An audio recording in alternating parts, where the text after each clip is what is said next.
Hi, everyone. Today I'm joined by Thomas Jay Oord, a theologian, philosopher, and multidisciplinary scholar at Northwind Theological Seminary and the Center for Open and Relational Theology. And along with Tripp Fuller, he's the author of God After Deconstruction, which I just finished and thought was awesome and really wanted to just talk about this book a little bit and talk about what's called open and relational theology, talk about deconstruction, and talk about theology and the G word after deconstruction and what all that means. Such a rich topic. I think for people who are familiar with the metamodern spirituality conversation will have an intuitive sense of how all that hangs together. But we'll dig into some of that. But first, Tom, thank you so much for taking some time to come on this podcast. Yeah, thanks for the opportunity, Brendan. Yeah, this is great. So, we were talking just a second ago before we started recording about some of the conversations that is happening and sort of the broader discourse space around metamodern Christianity and what that is, what that looks like. Some people are kind of I would say trying to court a kind of neo-Orthodox engagement or a kind of more traditional engagement with Christian theology in a way that kind of uses certain postmodern insights to allow them to do that. But I've often found that a lot of that conversation, in my view, is sort of hasn't gone through various modes of deconstruction along the way. And so one of the first things I wanted to get into is just this whole idea of deconstruction, which this book is about. And so before we get there, I just want to say up front that I love this book, and I wish I'd had it basically when I was deconstructing. And if I know anyone, and I do actually currently going through that kind of a process, this is the perfect book to be able to just suggest or hand them a copy in a very kind of it's just it's wonderful for that reason, and hopefully this can speak to a little bit why, so people get a sense of that.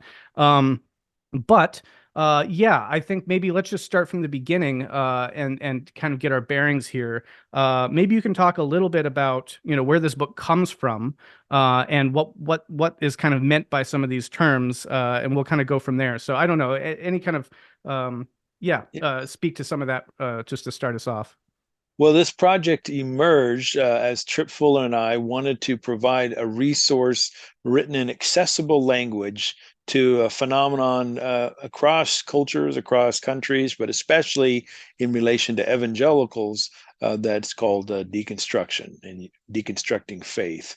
Tripp and I both have doctoral degrees from Claremont Graduate University, and we're both come from the evangelical tradition. So these are our people, you might say, although I don't think Tripp would identify as evangelical, and I wouldn't either. We still live and operate in those kind of contexts. And we both went through our own deconstructions. I like to think about deconstruction at least in two ways. One is the more philosophical understanding of deconstruction tied to Jacques Derrida and a way of realizing that words don't have absolute meanings and there's always relationality and depends on the context and all that sort of thing. Standing back even further, I have in my own writings that are aimed more toward the academy identified four postmodern movements that I don't talk about in this book, but I would talk about with my graduate students. One of those four, and probably the best known, is the deconstructive movement. And it is criticizing aspects of modernity that promised certainty in a variety of ways, either through language or some other, usually through language, sometimes through mathematics, sometimes through science. So criticisms of those kinds of things. And Derrida, I think, does a masterful job of showing the problems with the modern project when it comes to epistemology, and also a kind of metaphysics that requires certainty. But he doesn't offer much in terms of constructive, something, to sort of reorient your lives. The second movement of postmodernism I like to identify, I call as emancipatory postmodernism. And this is often picked up by people at the margins, oftentimes women, minorities, folks, disability people, etc. And they look at the modern project and see that it privileged able-bodied people, men, whites, etc., And they're oftentimes attracted to the Derridian or deconstructive form of postmodernism for all it does to undermine, pull the rug out from modern projects that have marginalized and hurt them. But unfortunately, they also don't find in deconstructive postmodernism a framework to advance their emancipatory projects, which they're committed to. The third form of postmodernism I call narrative postmodernism. And it comes primarily from Wittgenstein's turn away from thinking that science and mathematics could give us truth, and pointing to language games and looking at forms of life and communities. And there are some, especially in the Christian tradition, who've used this narrative approach to postmodernism to privilege a particular way of looking at Christianity, and to reject critics who are outside the language game as being able to tell them that there's anything wrong with their views. And so these people tend not to think of the Bible as inerrant, but it still becomes the language of our group. The problem I find with this third group is that they're still not willing to make metaphysical moves. And we end up suffering. Well, if Derridian deconstruction is susceptible to an extreme relativism of individual perspectives, the narrative postmodernism is susceptible to a group kind of relativism. What's true is true for me and my group, but not necessarily true universally. And then the last form of postmodernism I've called a number of things. Reconstructive is probably the best well known. I first was introduced to this view through David Ray Griffin and John Cobb in the process tradition, Whitehead, James, Peirce, and others. And this way I'm most attracted to, because it does suggest there's ways of talking about a grand narrative, a metaphysics, an overarching framework for reality, but it does so in a humble way, not thinking we can ever find certainty, taking seriously the sciences, etc. So I kind of got sidetracked there with your question. No, that's great. That's wonderful. Okay. Well, now on that front, so do you see these all working together when people talk about postmodernism, and not just sort of like kind of, I don't know, sort of polemical uses of the term that you might find on the internet, let's say, but like in more engaged contexts where people are maybe actually working with some of these thinkers and postmodern texts and that sort of a thing. Do you think that there is a kind of coherent paradigm that we can speak of as postmodernism? Because some people want to kind of critique that and say, people talk about this, they talk about that, but a lot of what you're naming, it lands for me 100% in terms of when I tend to think about a term like that, that it's sort of like, yep, that seems to capture a lot about that particular perspective. But you think you can kind of class that under a particular category that does meaningful work? Well, I think the problem is that the first and fourth of those, the reconstructive from Griffin and the Derridian deconstructive, don't share all the same commitments. I think the reconstructive folks can draw from what they find positive in deconstruction, but I think there's still some friction there. Yep. So about the only thing the four share in common is their wish to overcome something about modernity. I suspect this lack of a constructive option in at least the first two, and probably the first three, but at least the first two, is part of the reason why I just don't hear the word postmodern much in the academy like I used to. 20 years ago, it was common at AAR to have papers with postmodern in the title of them. And it's just pretty rare now. Yeah. I mean, what would you make of the idea that any kind of reconstructive postmodernism, so-called, is sort of presumes deconstructive postmodernism as okay. Because I've heard that term in talking with folks like Jay McDaniel, who's been on the podcast, and that term's been sort of floating around. And I think that there, as he says, I agree with him, that there's a lot of really direct overlap between what folks now are talking about in terms of metamodernism and reconstructive postmodernism. I think from the beginning, this notion of reconstruction following deconstruction has been really at the heart of pretty much every metamodern discourse that I've been involved with, and that seems to be kind of a through line. And so I do appreciate you clarifying a little bit about that term deconstruction as well, because also people will maybe gripe a little bit if they're particularly familiar with the Derridian form of deconstruction. And now that this term has sort of caught sort of a public, like a general awareness that this is this other kind of phenomenon, some people will be like, well, wait a second, that's not quite deconstruction. But you're very clear that there is a kind of more technical academic sense, but there's also this more sort of yeah, more general sense. And you actually give a nice little definition in your book on page 14. You say deconstruction would be the coming to question, doubt, and or reject bedrock beliefs about God, the church, ourselves, and life. And that's a very kind of broad, general definition, but it, I think, captures more or less the essence of what folks are talking about when they're talking about deconstructing faith. And I guess the other thing that I find really compelling too, that it doesn't seem to me that it's an accident either that people would land on a word like deconstruction to refer to this sort of experience. I don't know if you have any thoughts on that kind of overlap. Yeah, I think there's two things going on with the more popular word of deconstruction in terms of faith deconstruction. One is the word itself. It sounds like the opposite of construction. And so people have this sense that their cherished beliefs, what they thought was rock solid, what they were told, was either given by God or couldn't be known by certainty in some way, that is all of a sudden now placed into doubt. And so they feel like they've lost their moorings. But there's another sense that's more psychological.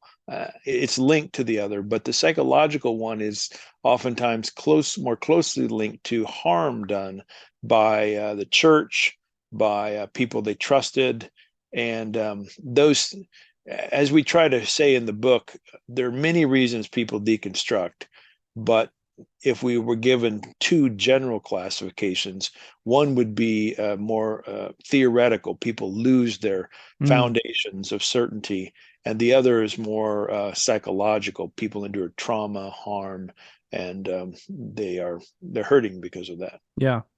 And I think this book is wonderful and necessary because really what this book does is it goes, I mean, I would say the majority of the book is kind of going through all those ways that deconstruction happens and really, leans into giving all the reasons for it. It doesn't, it doesn't, how would you say? It's not trying to counter these in many ways. It's trying to sort of emphasize this process itself and consider all the ways and the angles into a deconstructive process that might happen. And I found that again to be like, I think just profoundly reassuring and affirming for people going through this experience, which is why I think it would be of great value.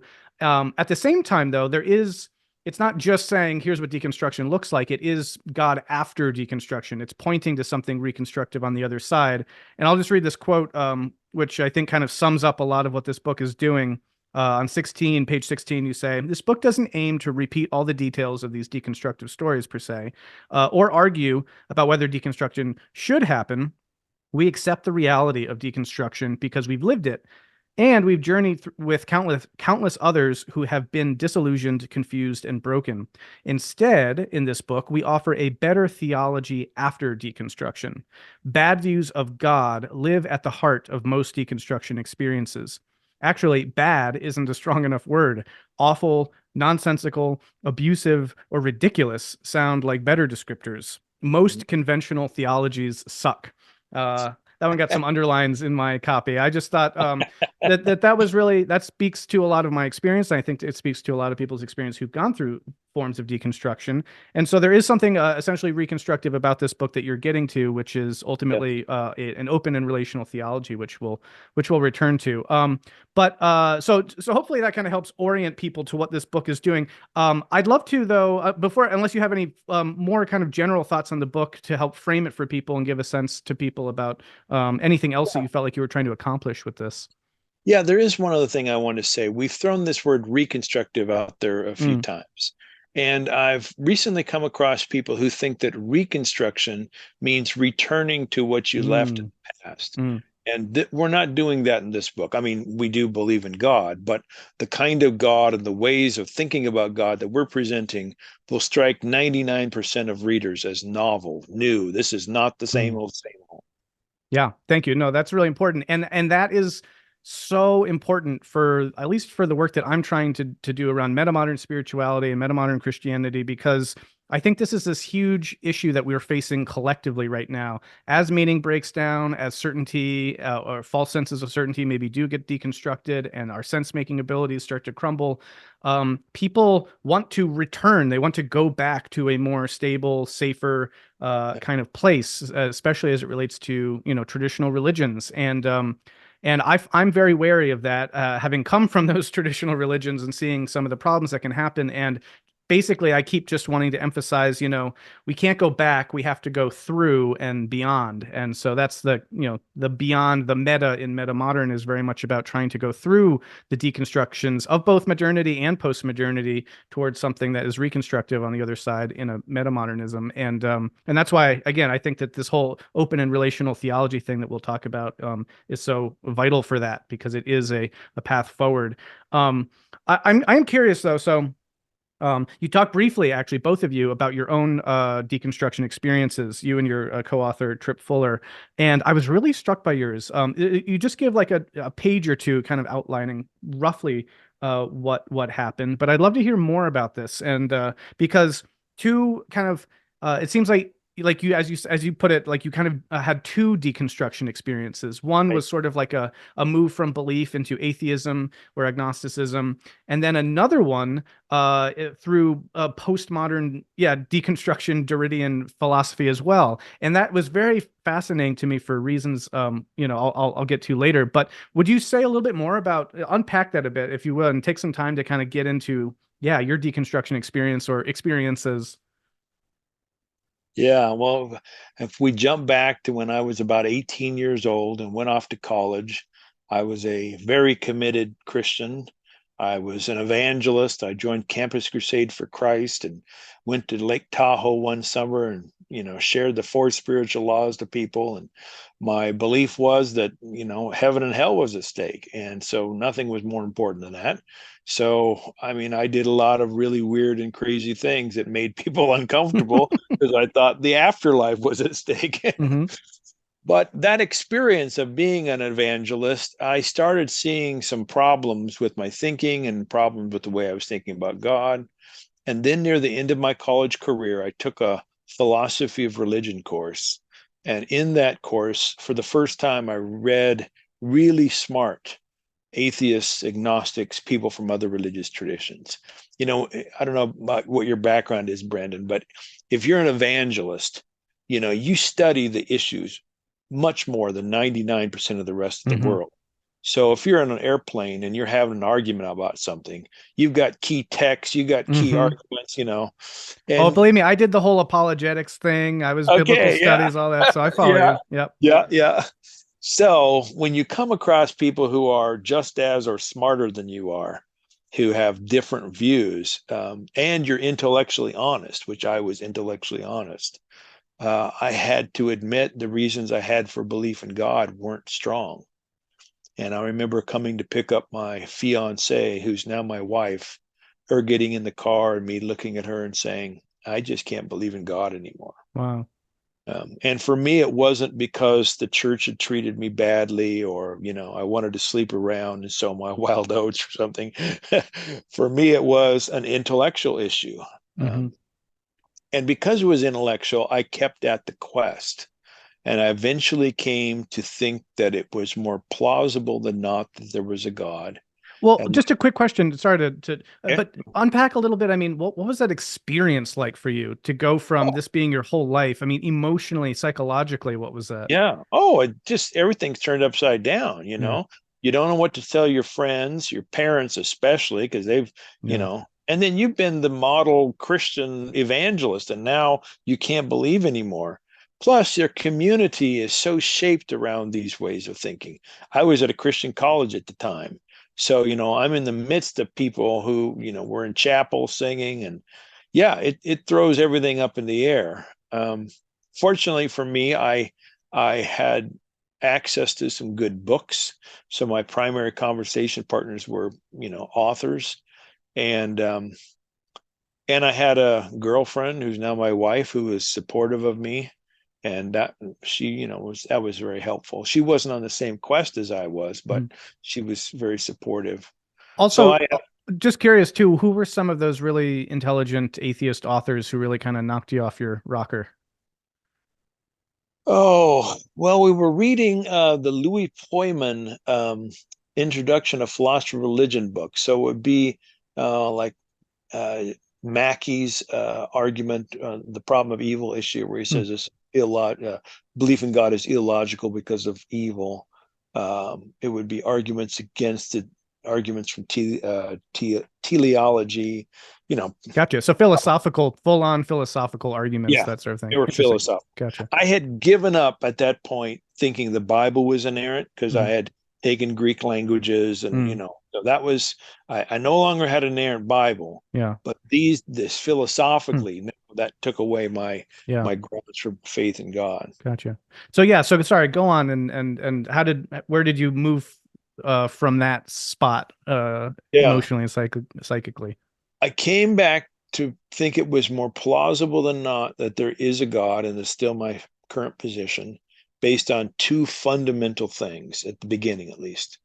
One was I had this sense that life ought to be meaningful, ultimately meaningful. And while I couldn't prove it, I couldn't understand how life could be ultimately meaningful if there wasn't a ground of meaning that most people would call God. And secondly, I had these intuitions about love being right, that I ought to be loving, that somehow love was the answer.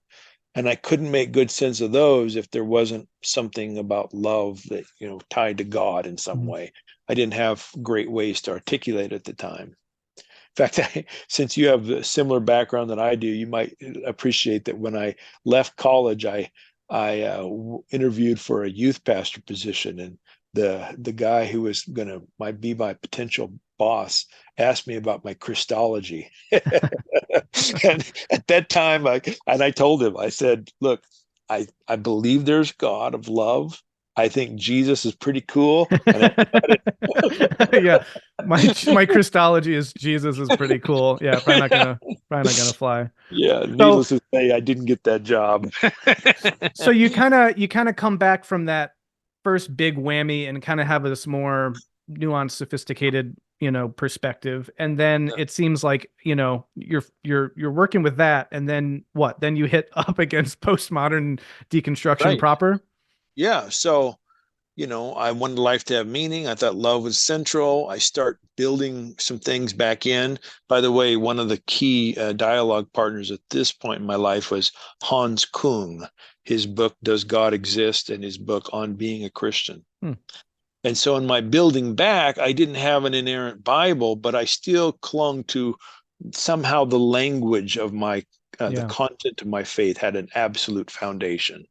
So when Derrida comes along and pulls that away from me, saying I can't count on the language, that there's always going to be room for other interpretations, and there's no, absolute foundation for knowledge, then I'm like, oh, what do I do now?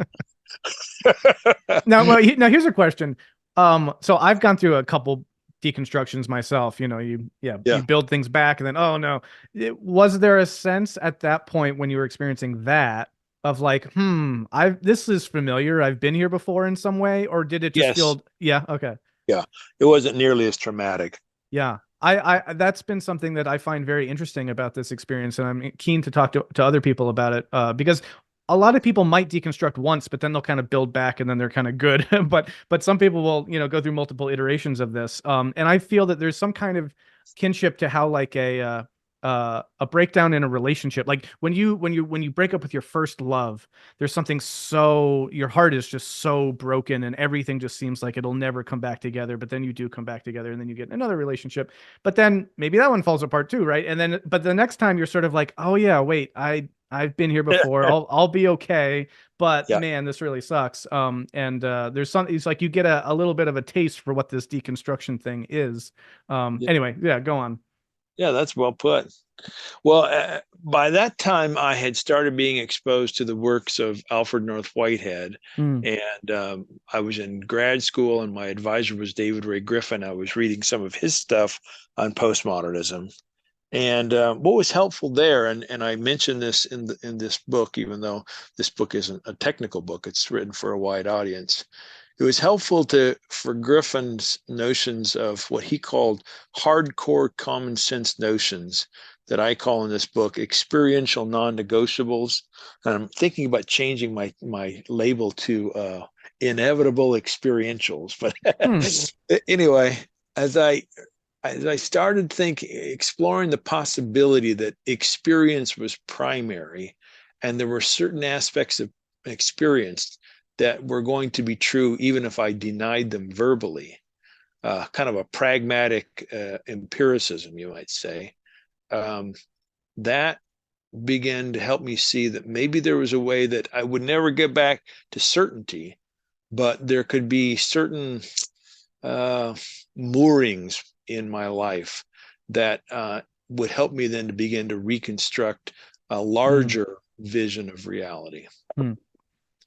Now, I'm curious. So, I have kind of a take on that, but I maybe I can try to weave that in as we go Okay. along here because one of the things right out of the gate actually that comes up in this book is you talk about Brian McLaren's Hmm. sort of stages. In fact, there's a little heading called Stages of Faith and Unfaith, which I really love because I do believe that the spiritual journey is itself one that includes the negation of meaning and purpose, and sort of this like deconstructive experience seems to me an inevitable experiential of the life process, of the learning process, where you grow up and you get in, let's say, socialized or enculturated into a particular worldview and all that. And but then if you continue with the learning process, there are going to be things that are going to challenge what you thought was the case, and maybe Right. in a very fundamental way. And so then you've got to build back and get a greater sense of nuance and sophistication around your ideas.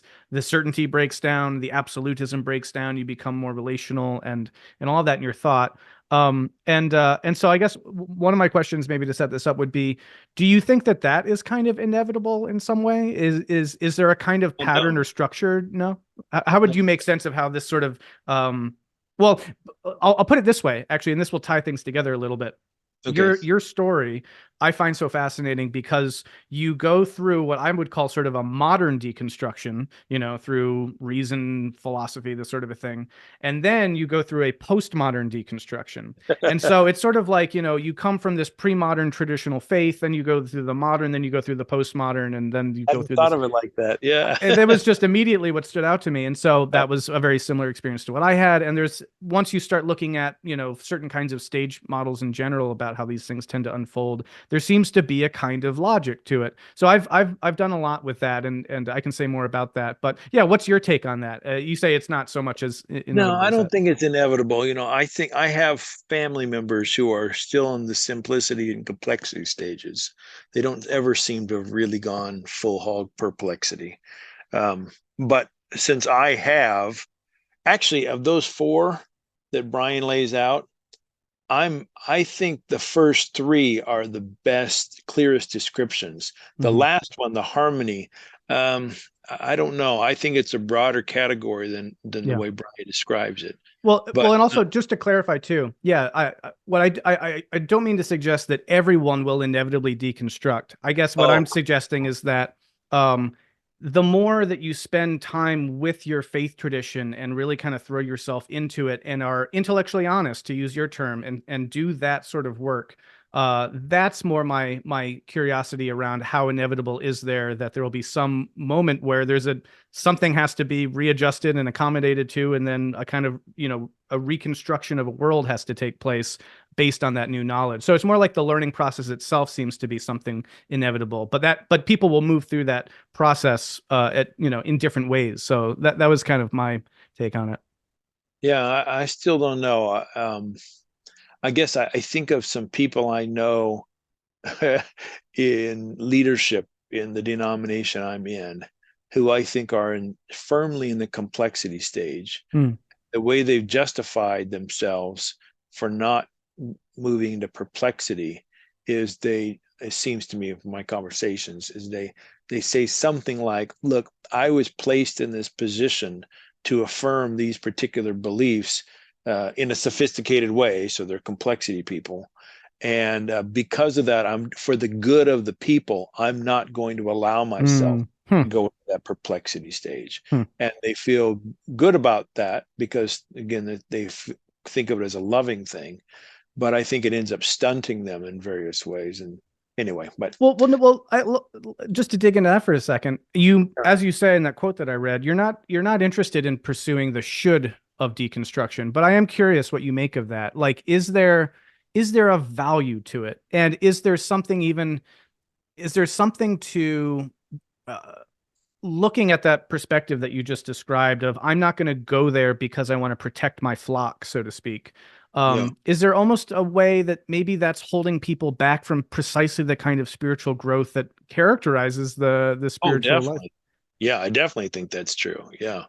I think that's the wrong move to resist the honest intellectual inquiries there and seeing where that takes you. But I know lots of people, not just in sort of denominational leadership, but in academic institutions, who don't go places they would like to go because if they did, they'd lose their job. Yeah.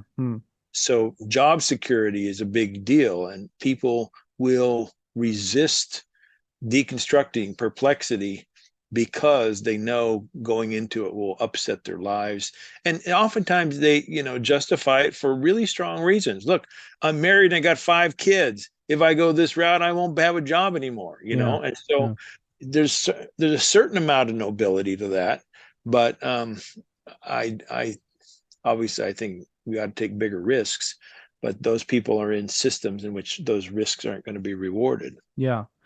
I've been having a number of conversations with folks about metamodern Christianity, and the point that I'm kind of trying to make, or the framing I'm offering, is that direction, that if you follow that path with intellectual honesty and you allow yourself to kind of deconstruct in this way because you care about the truth and you want to follow that where it leads in that sort of way, I'm trying to make the case that, like, that orientation and that goal can be thought of in Christian terms as Christ, as and I think that framed in such a way, I think that can be very helpful for people to see that actually the deconstructive process is not a falling away from their religion, maybe in the way that they think it is, but it can actually be a deepening into it as it explodes and opens it up. What are your thoughts on that? I mean, one of my favorite theologians, John Cobb, called that creative transformation. You're being transformed and changed, and oftentimes that's painful. And so there's real risk, there's real pain involved. Yeah. I do think, though, that you and I are talking so far mostly about intellectual quests, and that makes sense because the life of the mind is pretty important for me. But there's a certain percentage of people in the quote deconstructive movement who are there not primarily because of intellectual questions. They're there more primarily because they've seen bad things, they've been hurt, they've been harmed, they're traumatized.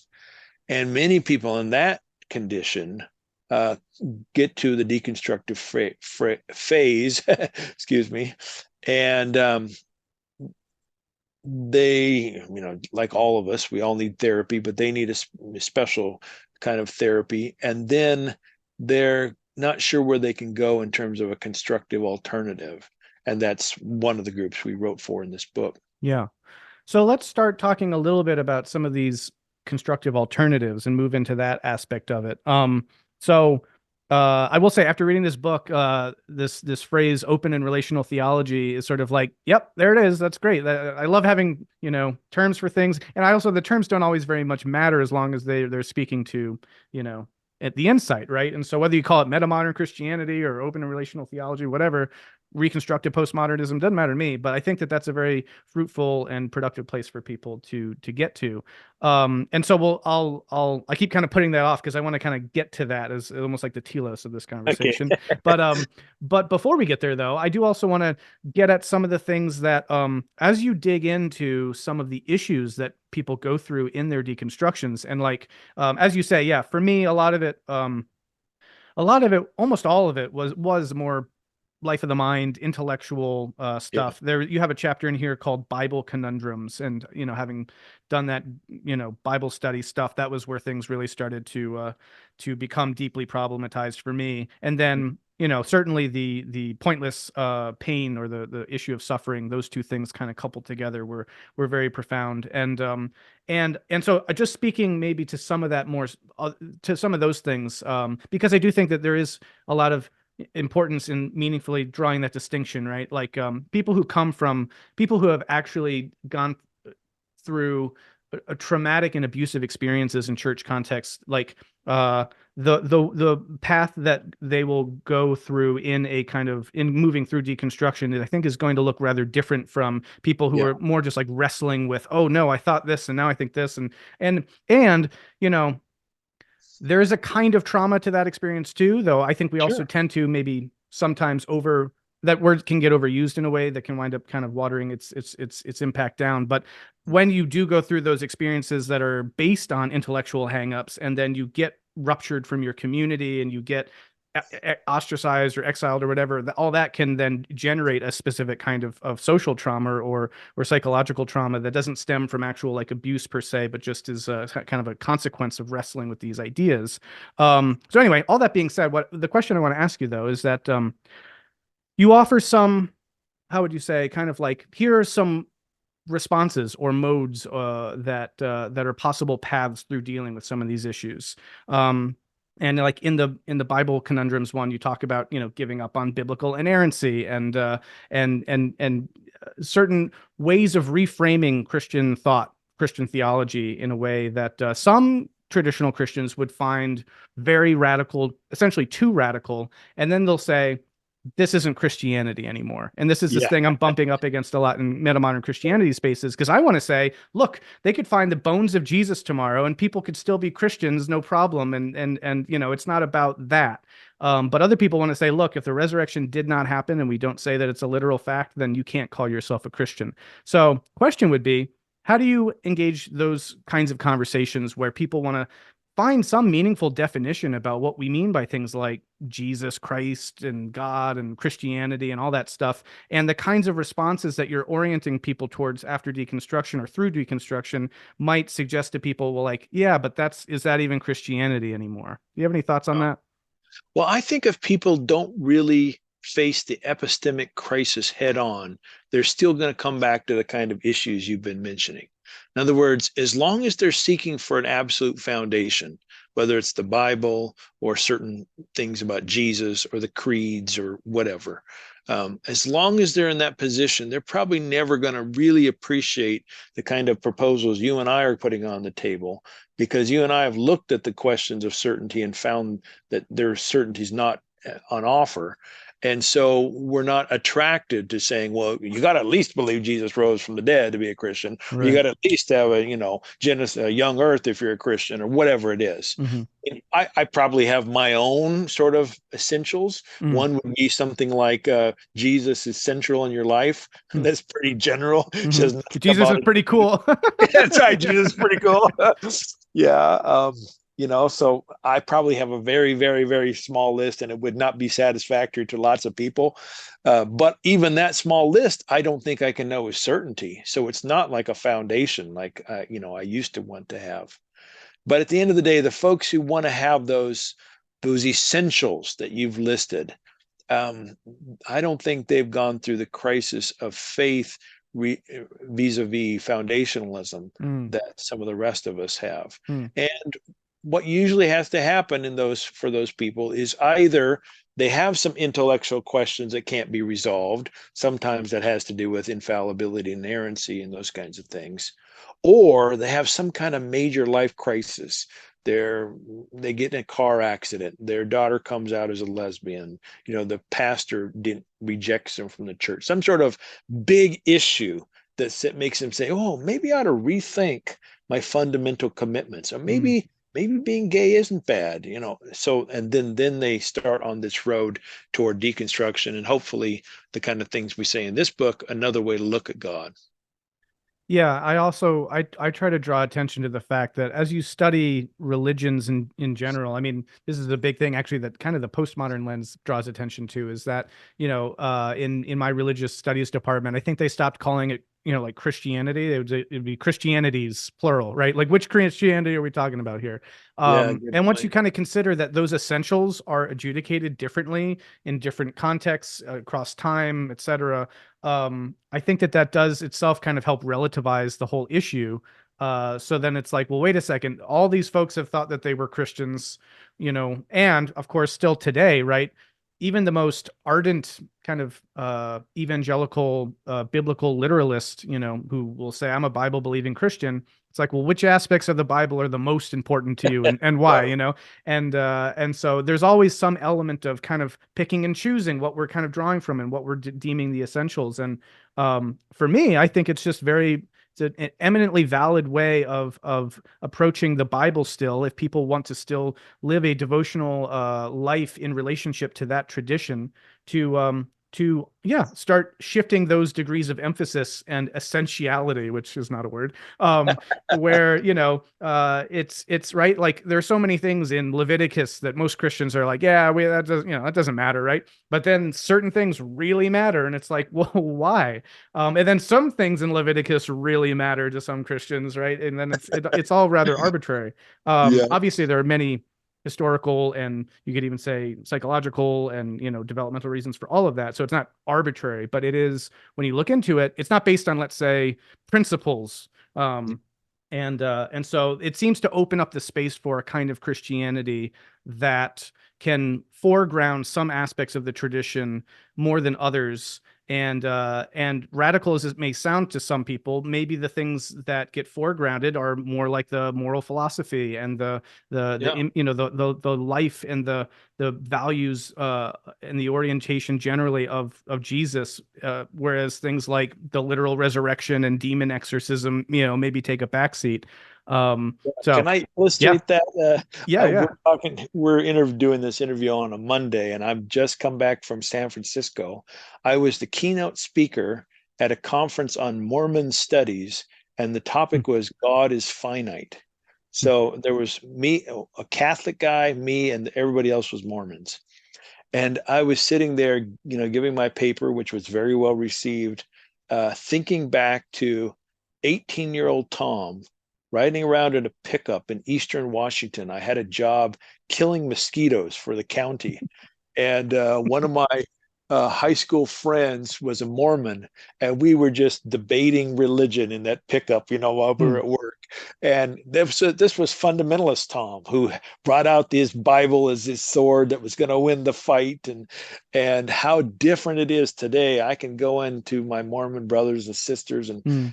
great time, find commonalities, appreciate our differences, and have real genuine fellowship, I think, based around the life of the mind and the heart of love. Yeah.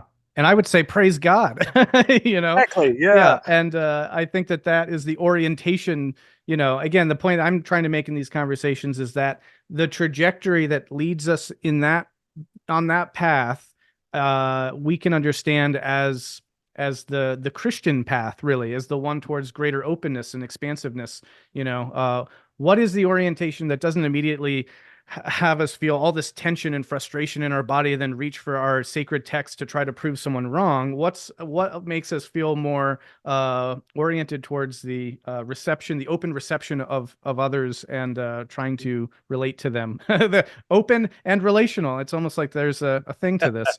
Um, so yeah, okay. I think we're probably ready now to get into the open and relational theology part. So this is sort of the theological framework that you are offering essentially as the better theology after deconstruction. So set that up a little bit. What is Yeah. open and relational theology? Open relational theology is a term I invented about 20 years ago as a way to bring together people in the process tradition who were largely mainline Christians, although there were some Baha'i and Jewish process people, and an emerging group in the evangelical tradition that called themselves open theists. And I was a doctoral student in the late 90s and studying these works and trying to bring the two ways of thinking together somehow, and realized that these people, although especially the evangelicals wanted to keep their distance from the process people and often, said, well, we don't believe what they believe. They had so much more in common. Hmm. And if we had a new phrase, since the process word was a bad word in evangelical circles, we could maybe come together around what unites us and still talk about our differences, but come together. And so open relational stands for the idea that God is a relational God rather than a God who is aloof and immutable, impassible in all respects. This is a God who's really giving and receiving, influencing and being influenced. The God, I think, in fact, most people would say is described in Scripture as engaging with us in creation. And then also the word open has to do with God's relation to time and knowledge of the future.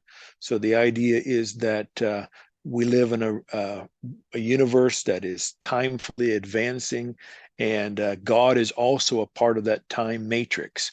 Rather than sitting outside of time and seeing all things from past to present, God experiences as we do, moment by moment.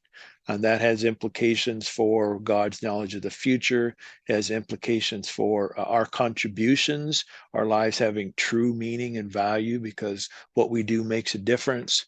And probably the thing that I care most about is it provides a framework to really talk about God's love and creaturely love. Because for me, love is the most important thing. It's what I'm trying to dedicate my life to, not just actions of love, but I think it's important to have a theoretical framework to ground your views of love. Yeah. Okay. And then it's like, how do we dive into all this stuff? So, Yeah, sorry. no.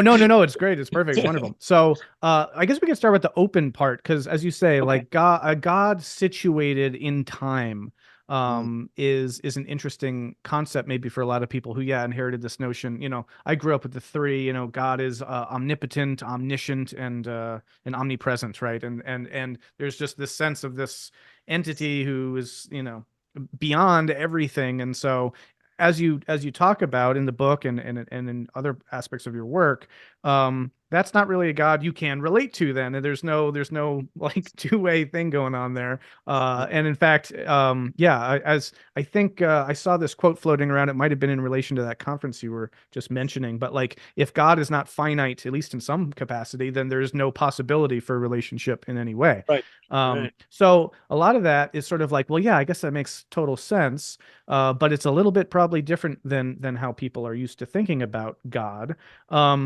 And so there is a kind of shift then that this moves us to consider about how of reimagining God. And one of the questions I would have for you is, so if God is situated in time and is sort of evolving along with the rest of phenomena, I guess the question that I've always been really fascinated by is how does God change then through time, and specifically in terms of the way that we relate to God? How does that impact the nature of God's changing? Because I'll just put this on the table and you can let me know what you think about it. Yeah. I find very attractive progressive revelation theologies, which you point out in the book as being a way of thinking about these things. Not in the sense that God has revealed necessarily more of God's true nature over time because we were now ready to get it, but actually because the very nature of the divine is itself coming into greater complexity and flourish or fullness and depth over time in relationship specifically to how human beings in culture are relating to and giving expression to and talking about that divine essence. And so if you look at the Bible indeed as a kind of library or kind of a history of people's articulations and expressions of the divine through time and how those things change. There is, to me, a sense of people developing and deepening their understanding of what we might mean by the divine, and that, in a sense, you can read not. Well, let's just stick with the Christian, let's say, even biblical tradition. You can read that story as being one of changing and evolving and a developing God concept through time that human beings are participating in the shaping of. How does that land for you? Yeah, yeah. Well, I would want to make a distinction to begin Mm. between our views of God Hmm. changing, Yeah. which I think are pretty obvious that they have, and God changing. Yeah. I think our views of God have changed, but I also think God changes in a particular kind of way. So Hmm. let me take this second one Sure. and then talk about an idea that I call God's experience, essence, binate. So binate means two parts. There's two Mm. aspects to God. The experience of God is the kind of is similar to the experience we have as human beings. Our moment by moment we go through life. We're affecting others and being affected. Our moods go and our emotions are affected by what happens to us, and all kinds of things occurs because we're in the midst of change. I think God's experience changes too. Whatever happens in the world can make God happy or sad, proud or mad. God is also an emotional experiencer. And that means we can take pretty straightforwardly biblical passages that say that God is upset when we hurt each other, that God is happy when we love each other, etc. So that part of God is the mutating part, the changing part, God's experience. Mm. But this other aspect of God, what is usually called God's essence or God's nature, that's unchanging. That's the kind of thing that remains steadfast. God stays God, you might say. And this can be played out in the notions of love. In God's essence or nature, God is always going to love. Nothing's going to ever happen that's going to change God from being loving. However, in God's experience, the way God feels and then expresses love, that's going to change moment by moment, given the circumstances and situations.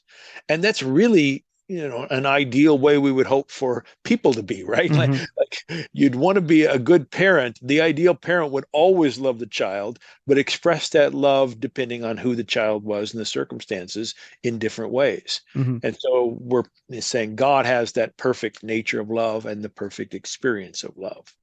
Now, as individuals, though, it's very it's much easier to relate our sense of experience and locate it, let's say, right? I have a body and I have a brain, and I trust the scientists more or less that those things matter for understanding my experience, however we ultimately, slice that pie. Mhm. Not trying to get into the hard problem of consciousness here or anything like that, but still that like there's a substrate here of this Brendan Dempsey thing. What's God's substrate? When you talk about God having emotions and feelings, like where do you locate any of that? Does that make sense? Yeah, yeah. So here's the proposal, and I'm borrowing here from Alfred North Whitehead. This is not an original idea from me. I think God has both a mental and a physical aspect, and God is a universal spirit. So God has no specified location, like God is in Saudi Arabia right now or something like that, and not in Los Angeles. God is present to everything that exists. God is not everything. I'm not a pantheist, but God is present to everything that exists. And because God has both a mental and a physical dimension, I call it mental and material dimension, then God has we'll call it the ontological apparatus capable for experiencing emotions, but also having intentions and plans and acting. So if that is the case, and you could then say that, um, or I guess I'll ask the question. I mean, would you say then that when God feels something, it is through everything that God is feeling? Is that Mm. how would Mm. you how does that phrasing land for you? Yeah, well, let's start with our own experience. I like to talk about first and second person experiences. Hmm. First person experience is what I feel immediately in the moment. Second person experiences things I feel in relation to others. So if my wife last night was her thumb was hurting, she thinks she's got arthritis. and I empathize with her. I don't feel exactly the same pain she does, because in part my body's over here and hers is over there.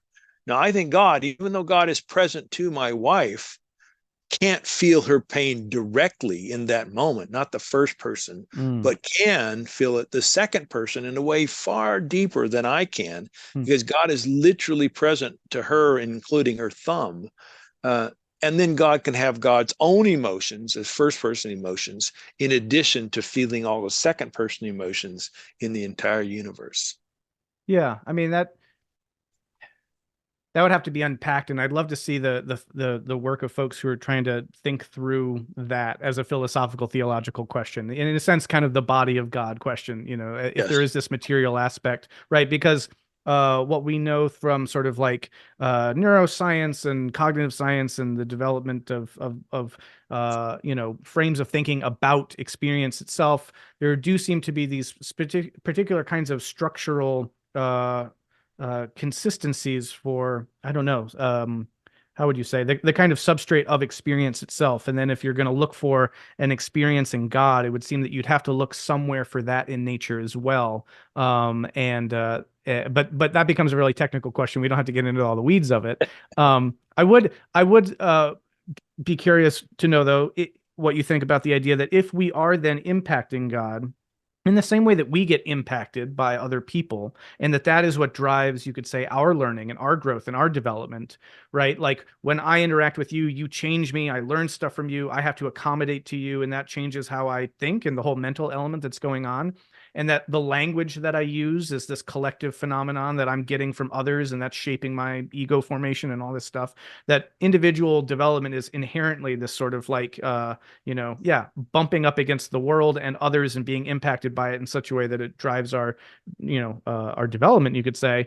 I'd be really curious to like explore the development of God through that lens, and to try to understand maybe some of those ways in which, again, not just our views of God have changed, but that God's self has changed in relationship, you know, to humanity, almost like the way that like Jung talks about in Answer to Job, right? That there's sort of this moment of like, oh, you know, like God's got to change now in relationship to this person, and that we are Yes. participating in the evolution of God, you could say. I don't know. Yeah, I think God is evolving in the sense that God's experience changes moment by moment. God is learning new information in every moment. And because God learns, then the possibilities for God to love in the future are actually different because of the past. Hmm. Let me illustrate this. Uh, 20 years ago, well, just to be safe, I'll say 50 years ago, God had no direct experience of the impact of AI in Facebook or social media, let's say. God was clueless. God knew the possibilities, I think, but God had never experienced those realities. Now that they're with us right now, I think God is calling people like you and me and lots of other people to try to use AI and social media in ways that actually can make the world a better place. And God experiences our response to those calls moment by moment. That's a new project for God that wasn't around 50 years ago. Hmm. Yeah, and now to tie this into theology, or to retie it because it is a theological thing, but to sort of do this meta theological thing, I guess, for a second, that I'm really intrigued also by the idea that theology itself has been evolving. And again, this sort of relationship, right? In the same way that, yes, so my view of you can change through time, based on our interactions, and at the same time, you can change through time. So there's a dynamic thing going on at both angles where, and hopefully, you know, my view of you will change in tandem with the way that you are changing enough so that there's a genuine kind of correspondence there where I'm actually tracking with some real changes that are going on for you.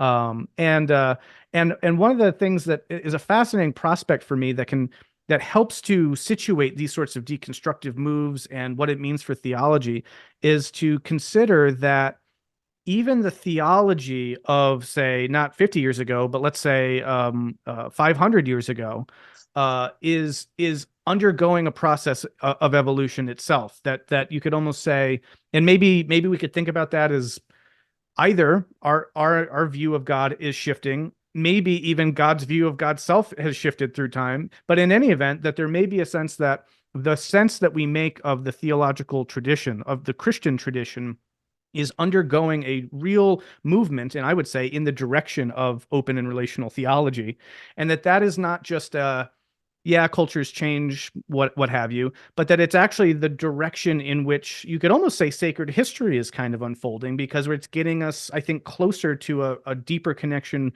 with the Christ figure. Does that make Yeah, sense? And what do you it make of does. that? Yeah, we actually, in this book, we actually have an illustration that matches what we're talking about here, in that, the story that's oftentimes told in interreligious dialogue about the blindfolded people and the elephant. Yeah. And they all feel a different part of the elephant. And, the moral of the story is religions have some grasp of ultimate reality, but they don't have the full grasp. Well, our friend Bruce Epperly has suggested that we say that elephant is running too. In other words, things are changing moment by moment, Yeah. which means that Christianity today just isn't the same Christianity as 500 years ago. Yeah. Yeah, we might find a few continuities there, but it's pretty radically different. And actually, as you mentioned earlier, there's many versions of it.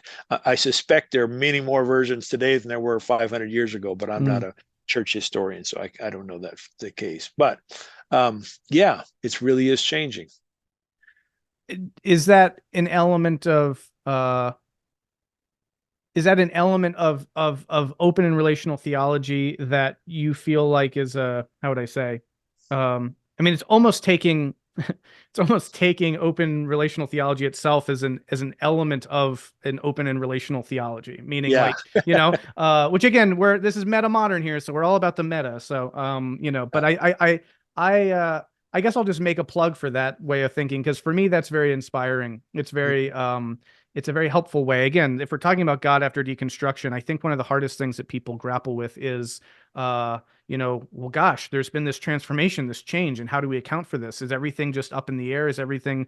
And one of the ways that I think you can get beyond deconstruction is to appreciate that there are, as you say, there are these. Now you're talking about inevitable experientials, but there are things we can work with, right? And I want to suggest, as I was intimating earlier, that the deconstructive process seems to point us in a direction that, if it is unfolding towards a reconstructive process, that by means of which we're always sort of becoming more uh, more open to openness, more relating to relationality, all that stuff, where things become less fixed and absolute and certain, and more sort of dynamic and complex and networked in this sort of a thing, that there's a sort of direction there, and that we can see that our God concepts and maybe God's self is moving in that direction. And that to me is that's just like a very, I don't know, compelling narrative to say. But I don't want to overemphasize the point. I just want to, I'm excited about this framework, and I'm excited about the ways it can kind of dance with some of the ideas in metamodernism, and maybe like how this kind of plays out in relation to a metamodern Christianity, at least as I kind of think about it. One more thing maybe to talk a little bit about, and then we can start to wrap this up. Is to talk more about that really cool Jesus, because again, like a lot of people will say, yeah, whatever Christianity is, there's got to be Christ in Christianity, right? And at the same time, again, a lot of people might say, well, if I don't think certain theological, kind of, I can't tick the box on certain creedal statements about this Christ figure, then maybe I'm not a Christian. Talk more about how Christ fits into an open and relational theology. Yeah. Well, the first thing I should say is that not all open and relational thinkers are Christians. Mm-hmm. They're Baha'i, Muslim, Jewish, people of no faith traditions, Hindu, lots of options. But most in the open and relational community do come from Christian backgrounds and still call themselves Christians. When it comes to Jesus, there's a variety of Christologies on offer. In general, people in the open relational community will start with Jesus as a human, and then try to think about in what ways might we call this Jesus divine. But again, there's a lot of different ways to do that. I think generally speaking, though, in the open relational community, we don't jump first to questions of ontology. How could he be fully human and fully God at the same Mm-hmm. time? I mean, there's people written about that, and there's proposals on the table. But generally, we will jump to his expressions of love, forgiveness, openness, acceptance, fighting against powers and principalities and governments, oppression, the liberating Jesus. We tend to think of Jesus and the way he lived his life, his teachings of love, and the metaphysical and ontological questions tend to take a secondary seat. Yeah. And I'm curious if you could speak a little bit from the experiential angle of, try to compare the current Thomas Jay Oord to that Thomas Jay Oord who was riding around in that pickup truck back in swatting mosquitoes, let's say, in a fundamentalist Yeah. perspective. How would you, well, two questions I guess I would ask. One is, there's sort of this issue of, do you feel like the place you're in now is somehow more, well, open and relational, or at least somehow do you feel like you're in a better spot than you were? And then the Oh, other God. question is also like, how, well, let's start there. Yeah. I mean, how would you relate those two Thomases, two Yeah. Toms? I think that Tom, back as an 18-year-old who was arguing with my Mormon friends and would say things like, well, Jesus says, I am the way, the truth, and the life, and no one comes to the Father but through me. And then I would pack that in with all kinds of views about the Bible and the Christian tradition, the church, etc. The Tom who is 18-year-old was a Christian who was trying to figure out what it meant to love. Hmm. The Tom today is a lover who's trying to figure out what it means to be a Christian. Hmm. And so for me, my identity of love comes first. I think Jesus is the best representative of that I know of. I'm not saying he's perfect. Maybe he was, but that Syrophoenician woman thing is a weird one. Uh, but this Jesus guy, his message, the movement he started, that still grips me. It still motivates me. I still want to be a follower of him, but it's because of my commitment to love that I still prize him. And then that makes me then much more open to my Mormons, Muslims, Jews, Baha'i, etc., people in my life, Yeah. and especially, and I think this book speaks to this group, especially the nuns and duns, Mm-hmm. NONES, and the duns, people who don't no longer affiliate with any religious tradition, no longer want to be associated with religion at all, but still believe in love. I mean, that's still important to lots of people. And the theology that I find most attractive starts there and then fleshes that out in ways that I think are intellectually satisfying. Yeah. Yeah. Well, that's beautiful and very well said. And then I guess another question is sort of, I'd be curious about how the two Toms would talk to each other, because in having some of these conversations going on right now around, again, metamodern Christianity, talking to a lot of folks still very much in a traditional, more orthodox framework, or, I might talk about something around the resurrection or something, and I'll get comments about, basically apologetics things, and the sense that I have very profoundly is like I would have written these comments, Yes. at 18, let's say, Yeah. and Yeah. so there's a sense in which I can relate to that very profoundly, and yeah, so I guess there are all these questions though about how those conversations can be most effective and salutary for everyone involved. Yeah. And I'm just kind of curious, yeah, how contemporary Tom would talk to the other Tom, and what do you think the 18-year-old Tom would say to the present Tom Yeah. if this book crossed his path? Yeah. The 18-year-old Tom would be scared of the 58-year-old Tom. Hmm. The 18-year-old Tom would think he was a liberal who'd sort of given his soul away and was too, what was the line that Steve Taylor, a Christian musician, said, so open-minded that your brains leaked out. Yeah, that would be the 18-year-old Tom. The 58-year-old Tom has a great deal of empathy with the 18-year-old Tom because, obviously I have the hindsight, but I appreciate the passion of that 18-year-old Tom. He may have been a knucklehead in some ways and not very wise, but he really did want to do what's right. He really did have pretty good motives, maybe not all the time, but a lot of the time. And so I would I would not talk down to the 18-year-old Tom. Mm. See him as a friend and Hmm. conversation partner. Yeah. Yeah, and that's a great kind of last question to end on, which is, how do we have, in this context, churches that include both Toms that are also thriving and flourishing, and somehow there's a place for everyone in those churches? Is that possible, or do there just need to be different churches for different Toms? Yeah. Is there a way of somehow bringing the whole spectrum of folks at different places in their faith journey together and having that be, the body of Christ that's fulfilling different roles and doing different things and thinking different ways? How do we deal with this? Not from the issue of pluralism as in there are different religions, but there are different Christianities. And how do we have a kind of integrated, coherent pluralism of Christianity when there are people from, simplicity to complexity to perplexity to harmony and who knows where else? How do we do that?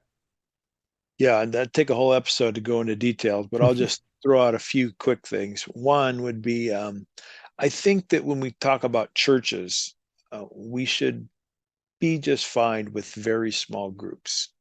Uh, One of the beauties of house churches is, not that I'm a part of one, but I'll just, small groups kinds of things, is that you can really try to meet people where they're at. As a pastor of a mega church and you stand up on a Sunday morning, you know that there are people in different places in your congregation. And what tends to happen is you aim low, Mm, and that means people who are more, well, I'll just call them intellectually sophisticated, will oftentimes find you unsatisfying, and hmm then they won't know where to go often. So if there's a big church, I think the big church can make it if it's divided into very small sections in which people can find folks who are in the same place in their journeys and can, be together. And then how that works when they're all together, I don't know. Ask the megachurch pastors how to do that. Yeah. uh, Well, it's interesting. It makes me think of kind of a network structure, maybe if there were yeah, small groups where people were kind of finding that immediate mode or niche that works for them, but then they can network with other kinds of groups, and maybe there's a kind of emergent wisdom that comes from that, which again is a big interest and concern for metamodern framings, is how we can produce a kind of surplus cohesion from all of the different parts working together, even not despite their differences, but because of their diversity and their differentiation, to somehow do some integrated thing that brings out more of the divine in everyone and does something yeah, valuable in that way. Well, this is wonderful. Thank you so much. I really appreciate you taking the time.